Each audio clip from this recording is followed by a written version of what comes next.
I.S.U.P.K. Verse 56. The tender and delicate woman. The who? The tender and delicate woman. Now we just finished talking about men and their part in domestic violence. Now we're going to talk about who? The tender and delicate woman. Now we're going to talk about all you beautiful Black, Hispanic, and Native American women. We just talked about our strong Black, Hispanic, and Native American men. Now we're going to talk about all our beautiful Black, Hispanic, and Native American sisters. Because men just don't play a part. Men aren't responsible solely for domestic violence. Women are just as equally responsible for domestic violence. Keep going. The tender and delicate woman among you, which would not venture to set the soles of her feet upon the ground for delicateness and tenderness. Now the Bible is talking about Black women back then were so beautiful, so feminine, so womanly, that their feet were not allowed to touch the ground because the ground was not worthy for our women to walk on. That's talking about Black, Hispanic, and Native American women. How delicate and how obedient we were to the Lord. Right? Keep going. Her eyes shall be evil towards the husband. Her what? Her eyes shall be evil towards the husband. Here we go. With the woman's part in domestic violence. The Bible prophesied that Black, Hispanic, and Native American women, that their eye shall be evil towards their husband. You want to know why women are evil towards their husband? Because they don't want and they don't like the fact that men, according to the Bible, according to God, women don't like that men can have more than one woman. And that's according to God. It's in the Bible. If you disagree with me, then you disagree with God and His words in the Bible. That's one of the reasons why women contribute to domestic violence, because they don't want their man having more than one wife. When in the Bible, God allows that to happen. Women's eyes have become evil to their husbands because women grow up and they see all the violence that their mothers and grandmothers and aunts do to their husbands, to their uncles, to their older brothers. They see all the wickedness, the lying, the calling of 911 and getting their husbands locked up and kicked out the house. Women are just as equally responsible for domestic violence. And if we're going to be fair, if we're going to be righteous, if we're going to be just, and we're going to shout and march and put our hands up for equality, then we have to take equal accountability. Then we have to take equal responsibility. Men and women both contribute to domestic violence. It is both of our faults. We have to take responsibility for all the parts we play in causing our homes to be destroyed. Right. We have to be responsible. And once we are responsible, once we can take accountability, once we can apologize to each other, then we can realize that it was our oppressors who put our communities to the way that they were. It is our oppressors who caused our family structures to decline. It was the oppressors who gave women an option that they can live and be successful without their men. It was our oppressors who gave our men the choices of drugs, gangs, violence, and guns.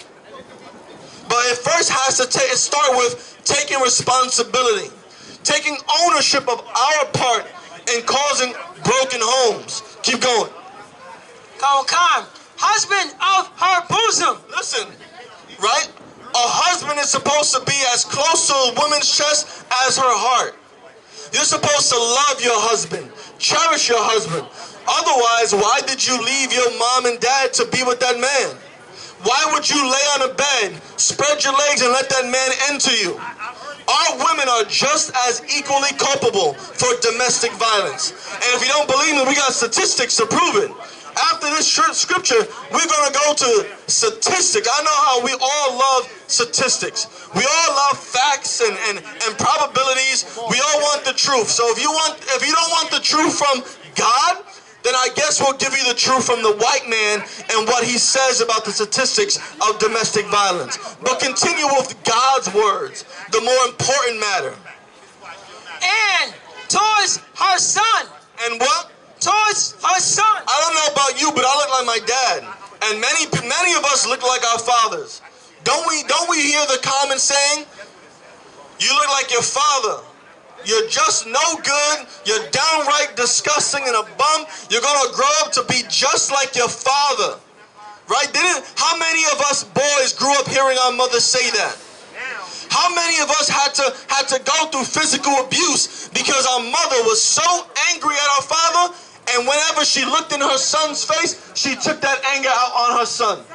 How many of us had, you witnessed that, brother? Listen, you're not alone. I went through that too. You're not alone. These brothers here, we all went through that too. It's nothing special because we fit these curses in the Bible. We are the ones that fit everything that happens in this Bible. And moms and women are just as equally responsible for domestic violence, for beating our sons, for beating our women, for allowing our sons to become drug dealers and gangbangers, for allowing and encouraging our daughters to be strippers on OnlyFans and shake their behind. And it says here, what about the mother and the son? And towards her daughter. And not just the son. Not only will the mom be angry at her son, the mom will be angry at her daughter. The mom will be angry at her daughter because of her youth. Because she thinks she made mistakes in her life and don't want her daughter to make the same mistakes. Now, I don't know about you, but I saw some banging of heads against walls when I was growing up between my mother and my sister. I'm pretty sure your mother kicked your daughter out the house a couple of times. I'm pretty sure there was some arguments that led into physical abuse from your mother and to your sisters. Listen, we're not alone. Black, Hispanic, and Native American people suffer domestic violence, and it starts at the house. It starts with our mothers and fathers. It trickles down to us children, and then what happens? We grow up and we complete and repeat the same cycle. Domestic Violence Awareness Month is October, and we're going to make sure that Black, Hispanic, and Native American people get the facts of domestic violence. That both men and women are equally culpable of domestic violence. Right. That both men and women equally have experienced physical violence in their life by intimate partners, by their fathers, by their mothers. If you don't believe me, let's just jump to what the white man says now. Let's get these statistics. Nobody tell you crap. You know why? Because I never saw you before. But you a black man like me.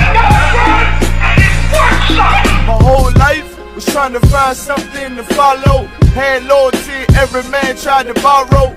Felt pain and a lot of sorrow. Got betrayed, so packed, I didn't even have my heart broke. Living confused, about to lose hope. Cops got me on the side of the road like a sideshow. Need an antidote before I croak. Now I'm setting fire to rhythm man blues, call this guitar smoke. Rebel with no cause, trying to find direction. The world got me vexed. Picked up a bad liquor habit that's hereditary from oppression. Felt like my life was on fire, trying to find an exit. Now look, 10 G's plus a good wreck. Sometimes a follower is a soldier, trying to find a good ship. Plus when you in hell, how do you excel? With them the breath of life, I don't believe in fairy tale. Listen well to what I tell. No calling can cause pain, something that a rebel knows very well. Can't you tell I was sent from the Lord?